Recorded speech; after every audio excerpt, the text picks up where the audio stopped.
Mr. Secretary, I want to go back to Rafah. You said you haven't received a detailed military plan from the Israelis about the way ahead there.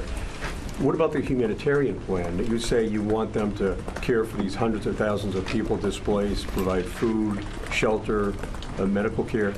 Have they given you any indication about how they plan on doing that? Early on, we received a conceptual brief on how they were going to put measures in place to take care of the population that moved out of that battle space. And the things that are required to support that plan, we've just not seen, I've not seen those elements go into play. And so my view is that there's more work to be done, and my view is also that this takes time. And so again, those things that I think need to be in place to take care of people whenever they migrate from one place to another. Again, I've not seen evidence that those things are in place yet. So. Well, can you give us a sense of the concept that they gave you, or any details on that to us? I'll leave that to the Israelis to brief their concept, but yeah, it's one thing to have a concept. It's another thing to actually put it into play. So let's go to NBC.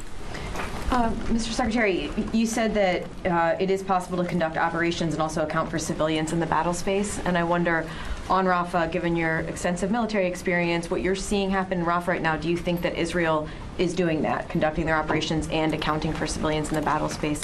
And then, Mr. Chairman, on the idea of Ukraine conducting strikes inside Russia, I wonder if you can say, are you confident that none of the long-range ATACMS that the U.S. has provided have been used to strike inside Russian territory? So regarding what Israel's doing inside Rafah, what we've seen thus far is a limited action that's been focused on the Rafah border crossing.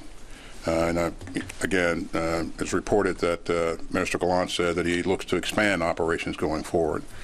Now, I look forward to having that discussion with him to understand, what his intent is and how he's going to do that. But again, what we want to see is civilians accounted for and moved out of that battle space before anything happens. We've been clear about that throughout. As you well know, I think before this fight kicked off in Gaza, there were some 275,000 or so people that lived in and around Rafah. That number grew to 1.25 million or so, and that's a big jump, and that's a lot of people in a very compressed battle space. That's in a very difficult urban area, and as you know, urban combat is very, very intense, very difficult to begin with. So unless you account for those civilians and do things differently, then I think you stand to have a lot more casualties going forward, and that's something that we'd like to see change. Let's go to Scripps. Yeah, I am confident the ATACMS that we provided have not been used in Russia. They've been used in targets in Ukraine.